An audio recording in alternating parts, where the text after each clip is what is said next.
ನಮಸ್ಕಾರ ವೀಕ್ಷಕರೇ, welcome to ನಮ್ಮ ಫುಡ್ ಚಾನಲ್. ಇವತ್ತಿನ ರೆಸಿಪಿ ಬೇಳೆ ಹೋಳಿಗೆ ಹೇಗೆ ಮಾಡೋದು ಅಂತ ನೋಡೋಣ. ತೊಗರಿ ಬೇಳೆ ನಾನು ಅರ್ಧ ಕೆಜಿ ಆಗೋಷ್ಟು ತೊಗೊಂಡಿದ್ದೀನಿ. ಬೆಲ್ಲ 650 700 ಗ್ರಾಮ್ ಆಗೋಷ್ಟು. ಮೈದಾ ಹಸಿಟ್ಟು ಅರ್ಧ ಕೆಜಿ. ಬೆಲ್ಲ ಎಷ್ಟು ತೊಗೊತೀರೋ ಮೈದಾ ಹಸಿಟ್ಟು ಅಷ್ಟೇ ತೊಗೊಳ್ಳಿ. ಚಿರೋಟಿ ರವೆ 100 ಗ್ರಾಮ್ ಆಗೋಷ್ಟು. ಇದು ಆಪ್ಷನಲ್, ಬೇಕಿದ್ರೆ ಯೂಸ್ ಮಾಡ್ಬೋದು. ಇದ್ರ ಹಾಕೋದ್ರಿಂದ ಸಾಫ್ಟಾಗಿ ಬರುತ್ತೆ ಕಣಕ, ಅದಕ್ಕೋಸ್ಕರ ಹಾಕ್ಕೊಳೋದು. ಇದು ತುಂಬ ಸಣ್ಣಕ್ಕಿರುತ್ತೆ, ನೋಡಿ ಇಸ್ಕೊಬೇಕಾಗುತ್ತೆ. ನಾವು ರುಬ್ಬಿಟ್ಕೊಂಡಿರೋ ಹಸಿ ತೆಂಗಿನಕಾಯಿ 100 120 ಗ್ರಾಮ್ ಆಗೋಷ್ಟು. ನೀವು ಹಸಿ ತೆಂಗಿನಕಾಯಿ ಹಾಕ್ಕೊಂಡ್ರೆ ಬೆಲ್ಲನ ಸ್ವಲ್ಪ ಜಾಸ್ತಿ ಹಾಕ್ಕೊಬೇಕಾಗುತ್ತೆ, ಅದಕ್ಕೋಸ್ಕರ 700 ಗ್ರಾಮ್ ತೊಗೊಂಡಿರೋದು. ಅರಿಶಿನ ಒಂದು ಚಿಟಿಕೆ ಆಗೋಷ್ಟು. ಏಲಕ್ಕಿ ಇದು ಕೂಡ ಅಷ್ಟೇ, ಸ್ವಲ್ಪ ಆದರೆ ಸಾಕಾಗುತ್ತೆ, ಫ್ಲೇವರ್ ಘಮ ಚೆನ್ನಾಗಿರುತ್ತೆ ಅದಕ್ಕೋಸ್ಕರ. ಎಣ್ಣೆ 1/4 ಕೆಜಿ. ಎಣ್ಣೆ ಜಾಸ್ತಿನೇ ಬೇಕಾಗುತ್ತೆ ಒಬ್ಬಟ್ಟು ಮಾಡೋದಕ್ಕೆ, ಅದಕ್ಕೋಸ್ಕರ 1/4 ಕೆಜಿ ಹೇಳಿದ್ದೀನಿ. ಇನ್ನೂ ಜಾಸ್ತಿ ಬೇಕಾಗಬಹುದು. ರುಚಿಗೆ ತಕ್ಕಷ್ಟು ಉಪ್ಪು. ನೀರು 4 5 ಗ್ಲಾಸ್ ಆಗೋಷ್ಟು. ಈಗ ನಾನು ಸ್ಟವ್ ಮೇಲೆ ದೊಡ್ಡ ಪಾತ್ರೆ ಇಟ್ಕೊಂಡು, ನಾನು ಮುಂಚೆನೇ ಪಾತ್ರೆ ಒಳಗಡೆ ನೀರು ಹಾಕ್ಕೊಂಡಿದ್ದೆ 3 ಲೋಟ ಆಗೋಷ್ಟು.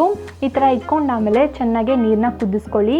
ನೀರು ಕುದಿಯೋ ಅಷ್ಟರಲ್ಲಿ ನೀವು ಬೇಳೆನ ತೊಳೆದಿಟ್ಕೊಬೋದು 2 3 ಸಲ. ನಾನು ಹಾಗೆಯೇ ಮಾಡಿದ್ದು, ಟೈಮ್ ಸೇವ್ ಆಗುತ್ತೆ ಅದಕ್ಕೋಸ್ಕರ. ಈ ಥರ ತೊಳೆದಿಟ್ಕೊಂಡಿರೋ ಬೇಳೆನ ನಾನು ನೀರು ಒಳಗಡೆ ಹಾಕ್ಕೊತಾ ಇದ್ದೀನಿ.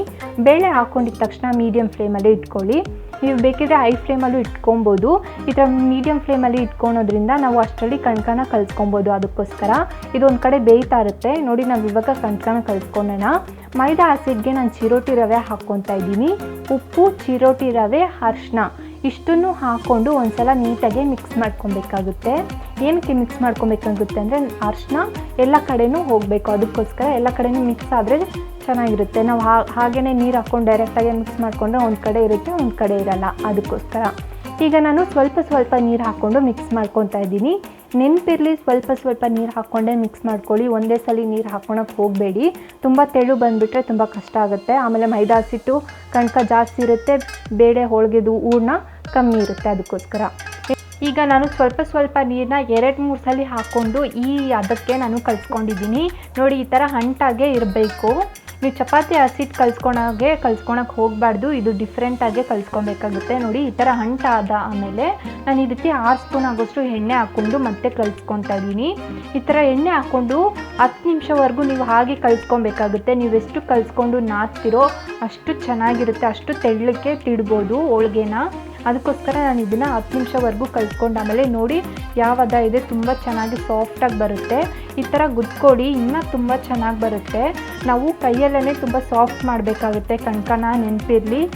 ಈಗ ಇದು 10 ನಿಮಿಷ ಹಾಕಿದೆ ನಾನು ಕಣ್ಕನ ಕಲಿಸ್ಕೊಂಡು. ಜಾಸ್ತಿ ಪ್ರೆಷರ್ ಕೊಟ್ಕೊಂಡು ನಾನು ಮತ್ತೆ 5 ನಿಮಿಷ ಕಾಲ ನಾನು ಕಣ್ಕನ ಕಲಿಸ್ಕೊತಾ ಇದ್ದೀನಿ. ಈ ಥರ ನೀಟಾಗಿ ಪ್ರೆಷರ್ ಕೊಟ್ಕೊಂಡು ಕಲಿಸ್ಕೊಳ್ಳಿ, ತುಂಬ ಸಾಫ್ಟಾಗಿ ಬರುತ್ತೆ ನೋಡಿ. ನಾನು ನಿಮಗೆ ವೀಡಿಯೋದಲ್ಲಿ ನೋಡ್ತಾ ಇದ್ದೀನಲ್ಲ, ಈ ಥರ ಸಾಫ್ಟ್ ಟೆಕ್ಸ್ಚರ್ ಇರಬೇಕು. ನಾವು ಕೈಯಲ್ಲೇ ಈ ಥರ ಸಾಫ್ಟಾಗಿ ಮಾಡ್ಕೊಬೇಕು, ನೆನಪಿರಲಿ. ನಾವು ಎಷ್ಟು ಕಣ್ಕನ ನೀಟಾಗಿ ಕಲಿಸ್ತಿರೋ ಅಷ್ಟು ಚೆನ್ನಾಗಿ ಬರುತ್ತೆ ಹೋಳಿಗೆ, ತೆಳ್ಳಗೆ ಬರುತ್ತೆ. ಅದಕ್ಕೋಸ್ಕರ ನಾವು ಹೆಂಗೆ ತಿಡ್ತಿರೋ ಆ ರೀತಿದಲ್ಲಿ ಬರುತ್ತೆ. ಈಗ ನಾನು ಇದಕ್ಕೆ 2 4 ಸ್ಪೂನ್ ಆಗೋಷ್ಟು ಎಣ್ಣೆ ಹಾಕ್ಕೊತಾ ಇದ್ದೀನಿ. ಎಣ್ಣೆಯಲ್ಲಿ ಕಣ್ಕ ನೆಂದಷ್ಟು ತುಂಬ ಚೆನ್ನಾಗಿ ಬರುತ್ತೆ ಹೋಳಿಗೆ, ಅದಕ್ಕೋಸ್ಕರ 2 4 ಸ್ಪೂನ್ ಎಣ್ಣೆ ಹಾಕ್ಕೊಂಡು ಎಲ್ಲ ಕಡೆ ಸವರ್ನಿ ಇದನ್ನು ಒಂದು ಪ್ಲೇಟ್ ಮುಚ್ಚಿ ಪಕ್ಕಕ್ಕೆ ಇಡ್ತಾ ಇದ್ದೀನಿ. ಅಷ್ಟರಲ್ಲಿ ಬೇಳೆ ಸಹ ಬೆಂದಿತ್ತು. ನಾನು ಕಣ್ಕ ಕಲಿಸ್ಕೊಂಡು ಬೇಳೆನ ಬೇಯಿಸ್ಕೊಂಡೆ. ನೀವು ಆ ಥರ ಮಾಡೋದ್ರಿಂದ ತುಂಬ ಬೇಗ ಆಗುತ್ತೆ, ಅದಕ್ಕೋಸ್ಕರ. ನೀವೇನಾದರೂ ಆ ಥರ ಮಾಡ್ತೀರಿ ಅನ್ನೋದಾದರೆ ಮೀಡಿಯಮ್ ಫ್ಲೇಮಲ್ಲಿ ಇಟ್ಕೊಂಡೇ ಬೇಯಿಸ್ಕೊಬೇಕಾಗುತ್ತೆ, ಇಲ್ಲಾಂದರೆ ಹೈ ಫ್ಲೇಮಲ್ಲಿ ಇಟ್ಕೊಂಡು ಬೇಯಿಸ್ಕೊಬೋದು, ತೊಂದರೆ ಏನಿಲ್ಲ. ಈ ಥರ ಒಂದು ಬೇಳೆನ ಇಟ್ಕೊಂಡು ನೀವು ಚೆಕ್ ಮಾಡ್ಕೊಳ್ಳಿ ನೋಡಿ. ಈ ಹದ ಇದ್ದರೆ ಸಾಕಾಗುತ್ತೆ. ಈ ಹದ ಆದಮೇಲೆ ನಾನು ಸಪ್ರೇಟ್ ಮಾಡ್ಕೊತಾ ಇದ್ದೀನಿ ಬೇಳೆನ ಮತ್ತು ಬೇಳೆ ಬೆಂದಿರೋ ನೀರನ್ನ. ಈ ಬೇಳೆ ಬೆಂದಿರೋ ನೀರು ಸಾರು ಮಾಡೋದಕ್ಕೆ ಉಪಯೋಗಿಸ್ತಾರೆ, ಬೇಳೆ ಸಾರು. ಸೊ ನಾನು ಇದನ್ನು ಪಕ್ಕಕ್ಕೆ ಎತ್ತಿಡ್ತಾ ಇದ್ದೀನಿ. ಈಗ ಹೋಳಿಗೆ ರೆಸಿಪಿ ಮಾತ್ರ ನೋಡ್ತಾ ಇರೋದು, ಅದಕ್ಕೋಸ್ಕರ. ಅದೇ ಪಾತ್ರೆಯಲ್ಲಿ ನಾನು ಬೆಲ್ಲನ ಹಾಕ್ಕೊತಾ ಇದ್ದೀನಿ. ಬೆಲ್ಲ ಹಾಕ್ಕೊಂಡು ಬೇಳೆ ಬೇಯಿಸಿಟ್ಕೊಂಡಿರೋ ನೀರಿದೆಯಲ್ಲ, ಅದನ್ನೇ 4 5 ಸ್ಪೂನ್ ಆಗೋಷ್ಟು ಹಾಕ್ಕೊತಾ ಇದ್ದೀನಿ. 4 5 ಸ್ಪೂನ್ ಹಾಕ್ಕೊಂಡ್ರೆ ಸಾಕಾಗುತ್ತೆ, ಅದಕ್ಕಿಂತ ಜಾಸ್ತಿ ಹಾಕ್ಕೊಳಕ್ಕೆ ಹೋಗಬೇಡಿ, ತೆಳುವಾಗಿಬಿಡುತ್ತೆ, ಅದಕ್ಕೋಸ್ಕರ. ಈಗ ಬೆಲ್ಲನ ಕರಗಿಸ್ಕೊಬೇಕಾಗುತ್ತೆ. ಈ ಥರ ಬೆಲ್ಲನ ಕರಗಿಸ್ಕೊಬೇಕಾದ್ರೆ ಕೈ ಬಿಡ್ದಿರೋ ರೀತಿಯಲ್ಲೇ ಹಾಗೆ ತಿರುಗಿಸ್ತಾನೆ ಇರಬೇಕಾಗುತ್ತೆ, ನೆನಪಿರಲಿ. ಬೆಲ್ಲ ಕರಗಾಮೇಲೆ ನಾವು ರುಬ್ಬಿಟ್ಕೊಂಡಿರೋ ಹಸಿ ತೆಂಗಿನಕಾಯಿನ ಹಾಕ್ಕೊತಾ ಇದ್ದೀನಿ. ಈ ಥರ ಹಾಕ್ಕೊಂಡು ಯಾವುದೇ ಗಂಟಿಲ್ದಿರ ನೀಟಾಗಿ ಕಲಿಸ್ಕೊಬೇಕಾಗುತ್ತೆ. ಈ ಥರ ಕಲಿಸ್ಕೊಂಡಾಮೇಲೆ ನಾವು ಬೇಯಿಸಿಟ್ಕೊಂಡಿರೋ ಬೇಳೆನ ಹಾಕ್ಕೊತಾ ಇದ್ದೀನಿ. ಈ ಥರ ಬೇಳೆ ಹಾಕ್ಕೊಂಡಾಮೇಲೆ ಇದನ್ನು ಸಹ ಒಂದು ಸಲ ಕಲಿಸ್ಕೊಡಿ. ಈ ಥರ ಕಲಿಸ್ಕೊಟ್ಟಾಮೇಲೆ ಸ್ಟವ್ನ ಆಫ್ ಮಾಡಿ. ನೀವು ಮಿಕ್ಸಿ ಜಾರಲ್ಲಿ ರುಬ್ಕೊಳೋದಾದರೆ ಇದನ್ನು ತಣ್ಣಗೆ ಮಾಡ್ಕೊಂಡು ಆಮೇಲೆ ನೀವು ರುಬ್ಕೊಬೇಕಾಗುತ್ತೆ, ಇಲ್ಲಾಂದರೆ ಅದು ನೀಟಾಗಿ ರುಬ್ಬೋದಿಲ್ಲ, ಅದಕ್ಕೋಸ್ಕರ. ನಾನಿವತ್ತು ಗ್ರೈಂಡರ್ ಯೂಸ್ ಮಾಡ್ತಾಯಿದ್ದೀನಿ. ಈ ಥರ ಸ್ವಲ್ಪ ಬೇಳೆ ಹಾಕ್ಕೊಂಡು ರುಬ್ಕೊತಾ ಇದ್ದೀನಿ. ಈ ಥರ ಬೇಳೆ ಎಲ್ಲ ಹಾಕ್ಕೊಂಡಾಮೇಲೆ ನಾನೀಗ ಇದಕ್ಕೆ ಏಲಕ್ಕಿ ಪುಡಿ ಹಾಕ್ಕೊತಾ ಇದ್ದೀನಿ. ಈ ಟೈಮಲ್ಲಿ ಹಾಕ್ಕೊಳ್ಳಿ, ಘಮ ಬರುತ್ತೆ. ಅದಕ್ಕೋಸ್ಕರ ನೀವು ಬೇಕಿದ್ರೆ ಸ್ಟವ್ ಮೇಲೆ ಇಟ್ಕೊಂಡು ಕೂಡ ಹಾಕ್ಕೊಬೋದು, ತೊಂದರೆ ಏನಿಲ್ಲ. ನಾನು ಬೇಳೆನ ರುಬ್ಕೊಳೋಷ್ಟರಲ್ಲಿ 10 ನಿಮಿಷ ಆಗಿದೆ ಅಷ್ಟೇ. 10 ನಿಮಿಷ ತೊಗೊಳುತ್ತೆ. ಆದರೆ ನಾವು ಜಾರಲ್ಲಿ ರುಬ್ಕೊಂಡ್ರೆ ತುಂಬ ಟೈಮ್ ತೊಗೊಳುತ್ತೆ. ಅದಕ್ಕೆ ನಾನು ಒಂದೇ ಸಲ ಗ್ರೈಂಡರಲ್ಲೇ ಹಾಕ್ಕೊಂಡಿದ್ದೀನಿ. ಆಗಲೇ ಹೇಳ್ದಂಗೆ ನೀವು ನೋಡ್ತಾ ಇರ್ಬೋದು ಎಷ್ಟು ಚೆನ್ನಾಗಿ ಬೇಳೆ ರುಬ್ಬಿದೆ ಅಂತ. ನೋಡಿ, ಈ ಹದ ಇರಬೇಕು. ಕಣಕ ಕೂಡ ಆಗಲೇ ರೆಡಿ ಇತ್ತು. ಹೂರ್ಣ ಇವಾಗ ಮುಗೀತು. ಅದಕ್ಕೋಸ್ಕರ ನಾವು ಹೋಳಿಗೆನ ಶುರು ಮಾಡ್ಕೊಳ್ಳೋಣ. ಕಣಕ ನಾನು 1 ರಿಂದ 2 ಅವರ್ ಕಾಲ ಹಾಗೇ ನೆನೆಸಿಟ್ಟಿದ್ದೆ. ಅದಕ್ಕೋಸ್ಕರ ಈ ಥರ ಸಾಫ್ಟಾಗಿ ಮಾಯಿಸ್ಟಾಗೇ ಇದೆ.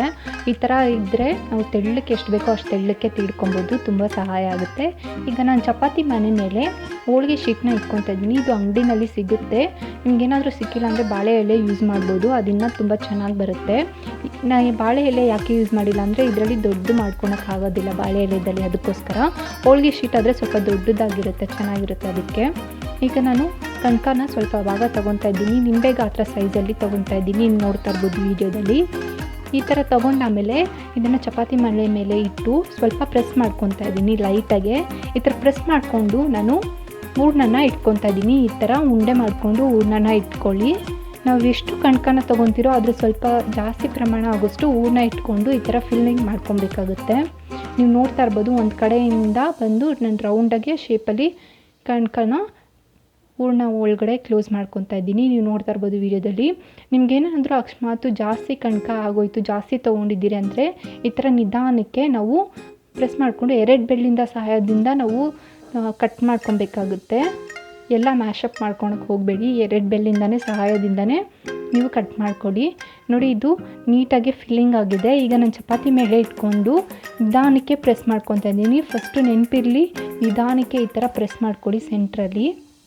ಈ ಥರ ಸೆಂಟ್ರಲ್ಲಿ ಪ್ರೆಸ್ ಮಾಡ್ಕೊಂಡಾಮೇಲೆ ಸೈಡಲ್ಲಿ ಸ್ವಲ್ಪನೇ ಹಾಗೆ ಸೈಡಲ್ಲಿ ಹೋಗ್ಕೊಂಡು ಪ್ರೆಸ್ ಮಾಡ್ಕೊಬೇಕಾಗುತ್ತೆ. ನೆನಪಿರಲಿ, ಜಾಸ್ತಿ ಪ್ರೆಷರ್ ಹಾಕಬಾರ್ದು, ನಿಧಾನಕ್ಕೆ ಮಾಡಬೇಕಾಗುತ್ತೆ. ನಾನು ಒಂದು ಕವರ್ ಹಾಕ್ಕೊತಾ ಇದ್ದೀನಿ, ಟ್ರಾನ್ಸ್ಪರೆಂಟ್ ಕವರು. ನೀವು ಬೇಕಾದರೆ ಈ ಥರ ಹಾಕ್ಕೊಬೋದು. ನೋಡಿ, ನಾನು ಇವಾಗ ಕೈಯಲ್ಲೇ ನಿಧಾನಕ್ಕೆ ಒಂದು ರೌಂಡ್ ಆಕಾರದಲ್ಲಿ ನಾನು ಈ ಥರ ಮಾಡ್ಕೊತಿದ್ದೀನಿ. ಎಲ್ಲಿ ಅನ್ಇವನ್ ಆಗಿದೆ ಅಂದರೆ ತುಂಬ ದಪ್ಪಗಿದೆಯೋ ಅಲ್ಲಿ ಆ ಕಡೆಯಿಂದ ನಾವು ನೀಟಾಗಿ ಈ ಥರ ಸವರ್ಕೊಬೇಕಾಗುತ್ತೆ. ಎಲ್ಲಿ ತೆಳ್ಳಗಿರುತ್ತೋ ನಾವು ತೆಳ್ಳಗೆ ತೀಡ್ಕೊಬೇಕಾಗುತ್ತೆ. ನೀವು 1-2 ಸಲ ಟ್ರೈ ಮಾಡಿದ್ರೇ ಇದು ಕೂಡ ಬರೋದು. ನಮಗೂ ಅಷ್ಟೇ, ಎಲ್ಲರಿಗೂ ಅಷ್ಟೇ. ಸ್ಟಾರ್ಟಿಂಗ್ಗೆ ಎಲ್ಲರಿಗೂ ಹೋಳಿಗೆ ನೀಟಾಗಿ ಬಂದುಬಿಡೋದಿಲ್ಲ. 1-2 ಸಲ ಟ್ರೈ ಮಾಡಿದ್ರೇ ಈ ಥರ ಬರೋಕ್ಕೆ ಸಾಧ್ಯ. ನೋಡಿ, ನಾನು ನೀಟಾಗೆ ಈ ಥರ ಮಾಡ್ಕೊಂಡಿದ್ದೀನಿ. ಈಗ ನಾನು ಶೀಟ್ನ ತೆಗಿತಾ ಇದ್ದೀನಿ, ಟ್ರಾನ್ಸ್ಪರೆಂಟ್ ಶೀಟ್ನ. ಈಗ ತವಾ ಮೇಲೆ ಹಾಕ್ಕೊತಾ ಇದ್ದೀನಿ. ಆಲ್ರೆಡಿ ನಾನು ಹೆಂಚನ್ನ ಕಾಯಕ್ಕಿಟ್ಟಿದ್ದೆ. ನೆನಪಿರಲಿ, ಮೀಡಿಯಮ್ ಫ್ಲೇಮಲ್ಲಿ ಇರಲಿ ಹೆಂಚು. ಜಾಸ್ತಿ ಹೈ ಬೇಡ, ಜಾಸ್ತಿ ಲೋನೂ ಬೇಡ. ಲೋ ಇದ್ದರೆ ಬೇಯಲ್ಲ, ಜಾಸ್ತಿ ಹೈ ಇದ್ದರೆ ಸೀದೋಗುತ್ತೆ. ಅದಕ್ಕೋಸ್ಕರ ಮೀಡಿಯಮ್ ಇದ್ದರೆ ಕೂಡ ಬೇಯುತ್ತೆ. ಅದಕ್ಕೋಸ್ಕರ ನಾನು ಮೀಡಿಯಮ್ ಫ್ಲೇಮಲ್ಲಿ ಇಟ್ಕೊಂಡು ಈ ಥರ ನೀಟಾಗಿ ತಗೊಬೇಕಾಗುತ್ತೆ ಹೋಳಿಗೆ ಶೀಟಲ್ಲಿ. ನೆನಪಿರಲಿ, ಸ್ವಲ್ಪ ಬೇಗ ತಗೊಳ್ಳಿ, ಇಲ್ಲಾಂದರೆ ಬಿಸಿ ಕೈಗೆ ತಾಗುತ್ತೆ. ಅದಕ್ಕೋಸ್ಕರ ಸ್ವಲ್ಪ ಎಣ್ಣೆ ಜಾಸ್ತಿ ಯೂಸ್ ಮಾಡಿಕೊಂಡ್ರೆ ತೊಂದರೆ ಏನಾಗಲ್ಲ. ನಾನು ಸ್ವಲ್ಪ ಕಮ್ಮಿ ಹಾಕ್ಕೊಂಡಿದ್ದೆ, ಅದಕ್ಕೋಸ್ಕರ ಸ್ವಲ್ಪ ತೊಂದರೆ ಆಗ್ತಾಯಿದೆ ಹೋಳಿಗೆ ಶೀಟ್ ತೆಗಿಯೋದಕ್ಕೆ. ಈ ಥರ ನಿಧಾನಕ್ಕೆ ಹೋಳಿಗೆ ಶೀಟ್ ತೆಗೆದಾಮೇಲೆ ಇದ್ರ ಮೇಲೆ 1 ಸ್ಪೂನ್ ಎಣ್ಣೆ ಹಾಕ್ಕೊಳ್ಳಿ.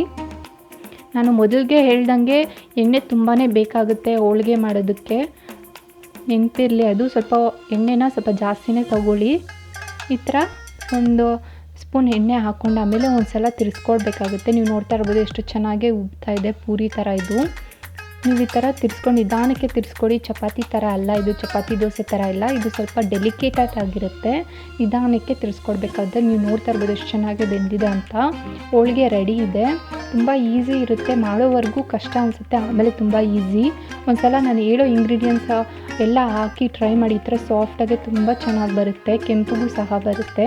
ಈಗ ಇದ್ರ ಮೇಲೆ ತುಪ್ಪ ಹಾಕ್ಕೊಂಡು ತಿಂತಾಯಿದ್ರೆ ತುಂಬ ರುಚಿ ಕೊಡುತ್ತೆ. ಒಂದು ಸಲ ಟ್ರೈ ಮಾಡಿ ನೋಡಿ. Thank you.